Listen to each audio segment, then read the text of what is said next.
Tight day between Group 1's top two.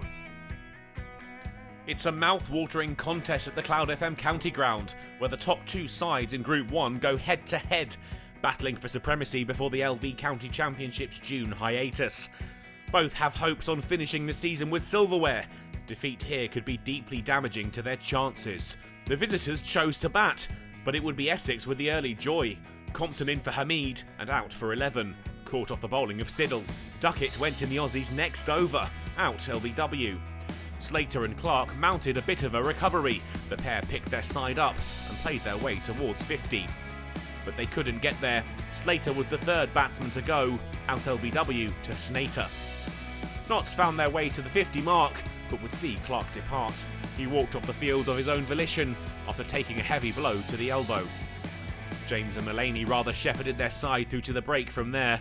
The session not the most straightforward for Notts. The score at lunch, 71 for 3. They resumed after lunch. The pair took a patient approach at the restart and the platform started to build. They moved past 100 with a Mullaney single off Harmer, and a few balls later, James tickled one for 4 to take the value of their partnership to 50 runs. Nottinghamshire had found some fluency.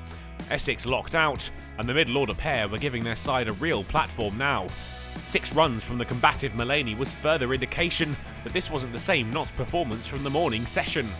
Their efforts took them to 150 runs. The mark reached when Mullaney found another boundary, and both men were now just a maximum away from a 50. The responsibility had been evenly shared. And there was time for both to get there. James first. He needed just a single off Cook, his great season continuing. And then Mullaney followed in the next over. A boundary characteristic of his innings thus far took the Notts veteran to his 50, scored off 135 balls. Tea came 2 overs later. The score at the break, 166 for 3. Notts not out of the woods yet, but well on their way. James wouldn't get much further after tea. The score up to 171, but the number 5 came unstuck against Siddle, caught at first slip for his third wicket. Essex's touch had returned. No sooner had they removed James, they had Mullaney as well, clung onto by Cook off Snater. The sight of Clarke returning to the middle after leaving the field for treatment was one Notts would be encouraged by. He and Moores built towards 200.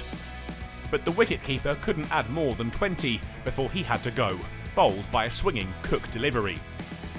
Clarke helped them to 200 runs, and the score kept ticking on. He and Patterson-White held firm when Essex looked dangerous. It wouldn't be long before Clarke had his 50.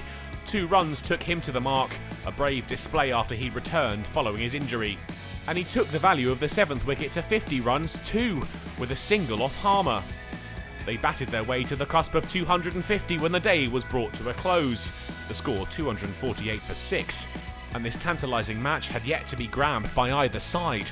Could one of them stamp their authority on the game on the second day of play?